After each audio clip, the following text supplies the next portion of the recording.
ભાવનગરમાં ચોરીનો આતંક યથાવત। ગંગાજળિયા તળાવ પાસે કટલરીની દુકાનના તાળા તોડી 5,000 રૂપિયાની ચોરી। સીસીટીવી સામે આવ્યા। ભાવનગર જિલ્લામાં અને શહેરમાં ચોરીની ઘટનાઓ સતત સામે આવી રહી છે। ત્યારે શહેરના ગંગાજળિયા તળાવ નજીક આવેલી એક કટલરીની દુકાનમાં ચોરીનો બનાવ બન્યો છે।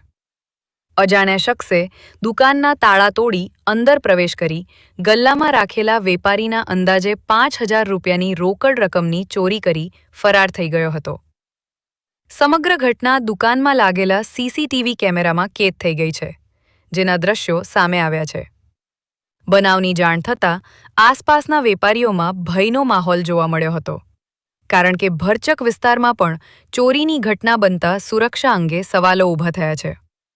વેપારીએ 112 ઇમરજન્સી સેવા પર ફોન કરીને પોલીસને જાણ કરી હતી। જાણ મળતા પોલીસ ઘટના સ્થળે પહોંચી તપાસ શરૂ કરી છે। પોલીસે સીસીટીવી ફૂટેજના આધારે આરોપીની ઓળખ કરી તેને ઝડપી પાડવાના પ્રયાસો હાથ ધર્યા છે।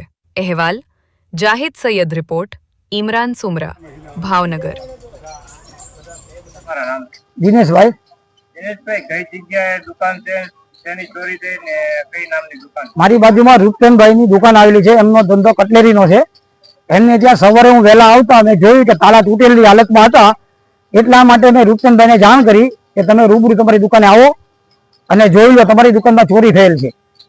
એ છતાં રૂપામાં આવ્યા અને એમને જાણ થઈ એટલા માટે મારા કોલથી આવ્યા ને એમણે જોયું કે આ દુકાનની અંદર મારા 6-7 હજાર રૂપિયા રોકડ જે વેપારીને દેવાના હતા એ આ લોકો લઈને ફરાર થઈ ગયા છે।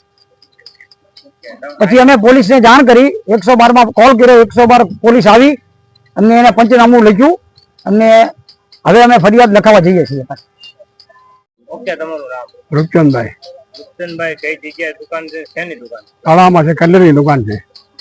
તમારે વહેલી સવારમાં ચોરી થઈ છે, કેટલા પૈસાની ચોરી થઈ છે, કેવી રીતે તમને ખબર છે? મને દુકાનમાં ચોરી થઈ 5-6 હજાર રૂપિયાની અંદર, વેપારી લેવાના હતા, પછી ફરાર થઈ ગયા લોકો। કેવી રીતે જાણ થઈ તમને? હા, દિનેશભાઈ બાજુમાં દુકાન છે ને વેપારીની, એને મેં ફોન કરેલો એટલે હું તરત દુકાન આવ્યો। પછી દુકાન ખોલી મેં, એમાં રકમ નીકળી ગઈ કેટલા રકમ? 5-6 હજાર રૂપિયા।